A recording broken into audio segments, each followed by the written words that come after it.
మరో breaking news చూస్తున్నాం. ప్రఖ్యాత నిర్మాణ సంస్థ వాసవి కన్స్ట్రక్షన్ కు కూడా హైడ్రా ఫియర్ పట్టుకుంది. ఓవైపు ఐటీ రైట్స్ వెంటాడుతుండగా క్యాప్స్ గోల్డ్ వ్యవహారానికి సంబంధించిన లింకులు శ్రీనివాస గుప్తా ద్వారా వాసవికి కనెక్ట్ అవుతున్నాయి. సామాన్యుల గోల్డ్ లోన్స్ అవసరాలని వాడుకొని సంస్థ భారీగానే లబ్ధి పొందినట్లు అనుమానాలున్నాయి. 6 రోజులుగా ఐటీ సోదాలు జరుగుతున్నాయి. ఐటీ అధికారులు అన్ని ఫైళ్లను క్షుణ్ణంగా పరిశీలిస్తున్నారు. ఐటీ దాడులతో ఉక్కిరిబిక్కిరవుతున్న సంస్థ యజమానులకు ఇప్పుడు హైడ్రా భయం కూడా వెంటాడుతోంది. బీఆర్ఎస్ ప్రభుత్వం అధికారంలో ఉన్నప్పుడు ఆ పార్టీకి చెందిన కీలక నేతల అండదండలతో చెరువులు, నాలాలు కబ్జా చేసినట్లు వాసవి సంస్థపై ఆరోపణలు ఉన్నాయి. ఆ నిర్మాణాలపై ఏ క్షణంలోనైనా హైడ్రా పంజా విసరనుంది. ఈ నేపథ్యంలో దాని నుంచి బయటపడడానికి సంస్థ నిర్వాహకులు అన్ని ప్రయత్నాలు చేస్తున్నారు.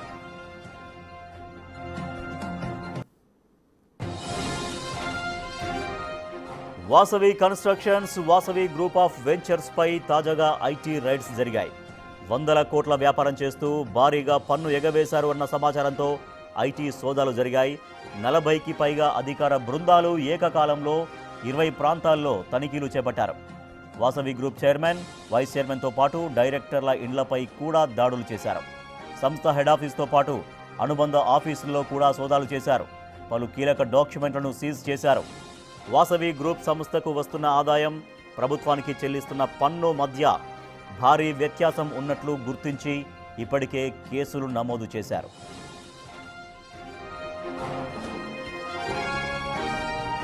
మేడ్చల్ మల్కాజిగిరి జిల్లా నిజాంపేట మున్సిపల్ పరిధిలో ఉన్న బాచుపల్లిలో వాసవి అర్బన్ పేరా భారీ ప్రాజెక్టు నిర్మిస్తోంది. కోమటికుంట చెరువు FTL బఫర్ జోన్లో భారీ టవర్ల నిర్మాణం చేసింది. దీనిపై విచారణ చేపట్టిన ఇరిగేషన్ శాఖ అధికారులు గతంలోనే HMDAకు నివేదిక ఇచ్చారు. మొత్తం 8 ఎకరాల్లో 23 అంతస్తులతో 12 టవర్లను నిర్మిస్తున్న వాసవి గ్రూప్ 8-9 టవర్లను కోమటికుంట చెరువు బఫర్ జోన్లో నిర్మించింది. దీనిపై సర్వే చేసిన ఇరిగేషన్ అధికారులు బఫర్ జోన్ ఆక్రమణ జరిగినట్లు నిర్ధారించారు.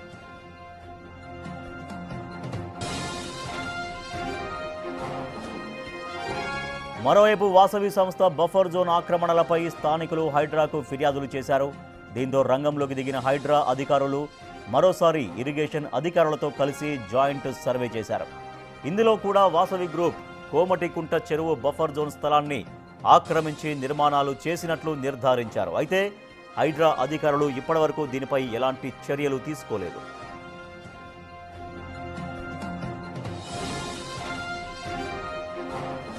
ఇక కోమటికుంట చెరువు బఫర్ జోన్ ఆక్రమణలపై ఆకుల సతీష్ అనే వ్యక్తి హైకోర్టులో ప్రజా ప్రయోజనాల వాద్యం దాఖలు చేశాడు. దీన్ని న్యాయస్థానం విచారణకు స్వీకరించింది. అయితే ఈ పరిస్థితుల్లో ఏం జరిగిందో గానీ HMDA వాసవి కన్స్ట్రక్షన్స్కు అనుకూలంగా రిపోర్ట్ ఇచ్చింది. దీనిపై ఆకుల సతీష్ మరోసారి హైకోర్టులో రిట్ పిటిషన్ వేశాడు. అయితే 3 నెలలలోపు ఆక్రమణలకు సంబంధించి పిటిషనర్ వద్ద ఉన్న డాక్యుమెంట్లను పరిశీలించాలని ఉత్తర్వులు జారీ చేసింది హైకోర్టు. దీంతోపాటు హైడ్రా ఆధ్వర్యంలో ఇరిగేషన్, రెవెన్యూ, HMDA అధికారులు మరోసారి రీసర్వే చేసి చెరువుల్లో అక్రమ నిర్మాణాలు ఉన్నట్లు తేలితే కూల్చివేయాలని స్పష్టం చేసింది. హైకోర్టు ఇచ్చిన ఈ ఉత్తర్వులతో పాటు కోమటికుంట చెరువు బఫర్ జోన్ ఆక్రమణలకు సంబంధించిన అన్ని ఆధారాలతో హైడ్రా కమిషనర్ రంగనాథ్కు ఫిర్యాదు చేసిన ఆకుల సతీష్ తగిన చర్యలు తీసుకోవాలని విజ్ఞప్తి చేస్తున్నారు.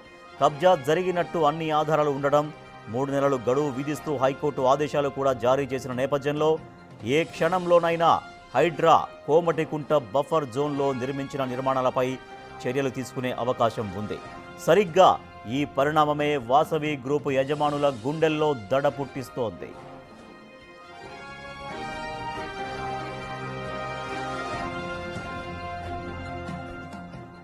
ఇక కూకట్పల్లిలో వాసవి సరోవర్ ప్రాజెక్టు పేర నిర్మించిన నిర్మాణాలపై కూడా ఆరోపణలు బలంగా ఉన్నాయి. నాలా కబ్జా చేశారని స్థానికులు చెబుతున్నారు. బీఆర్ఎస్ ప్రభుత్వం చెరువుల పరిరక్షణ, సుందరీకరణ కోసమంటూ పలు చెరువుల్ని దత్తతకు ఇచ్చింది. ఈ క్రమంలో మైసమ్మ చెరువు, కాముని చెరువులను దత్తత తీసుకున్న వాసవి గ్రూప్ దాని పేర 2 చెరువుల నాలాలను కబ్జా చేసినట్లు ఆరోపణలు ఉన్నాయి. మైసమ్మ చెరువు, కాముని చెరువు మధ్య వాసవి సరోవర్ పేరుతో 21 ఎకరాల్లో 11 బ్లాక్స్గా G+29 అంతస్తుల నిర్మాణాలు చేపట్టింది. అయితే దీనికోసం చెరువుల స్థలాలతో పాటు నాలాను కబ్జా చేశారు అన్న ఆరోపణలు ఉన్నాయి. నిజానికి నిర్మాణాల కోసం HMDA అనుమతులు తీసుకున్న సమయంలో 17 మీటర్ల నాలా నిర్మిస్తామని వాసవి గ్రూప్ పేర్కొంది. నాలా నిర్మాణం చేయకపోగా పిల్లర్లు వేసి నిర్మాణాలు చేపట్టింది. చెరువు స్థలంలో మట్టి పోసి నిర్మాణాలు ప్రారంభించింది. దీనిపై స్థానికులు హైడ్రాకు ఫిర్యాదు కూడా చేశారు. ఇక నాలా కబ్జాపై ఇరిగేషన్ అధికారులు చేసిన ఫిర్యాదుపై కూకట్పల్లి పోలీసులు కేసులు కూడా నమోదు చేశారు. దీనిపై కూడా హైడ్రా ఏ క్షణంలోనైనా చర్యలు తీసుకునే అవకాశాలు ఉన్నాయి.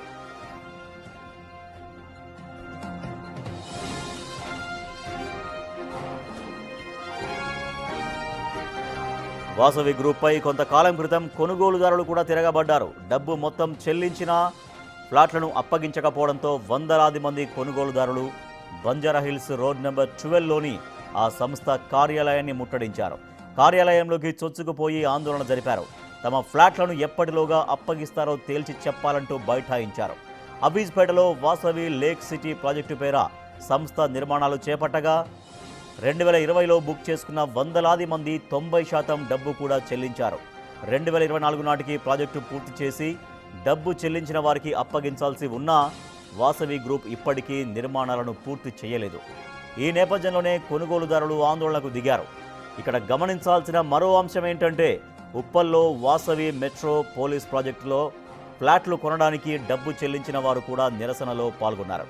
చెప్పిన సమయానికి తమకు ఫ్లాట్లను ఎందుకు అప్పగించలేదని నిలదీశారు. ఇలా జరుగుతున్న వరుస పరిణామాలతో వాసవి గ్రూప్ యాజమాన్యం ఉక్కిరిబిక్కిరవుతోంది. గత ప్రభుత్వ హయాంలో కీలక నేతల అండతో ఆడింది ఆట పాడింది పాటగా వ్యవహరించిన యాజమాన్యం ప్రస్తుతం ఏ నిమిషంలో ఏం జరుగుతుందోనన్న భయంతో సతమతమవుతోంది.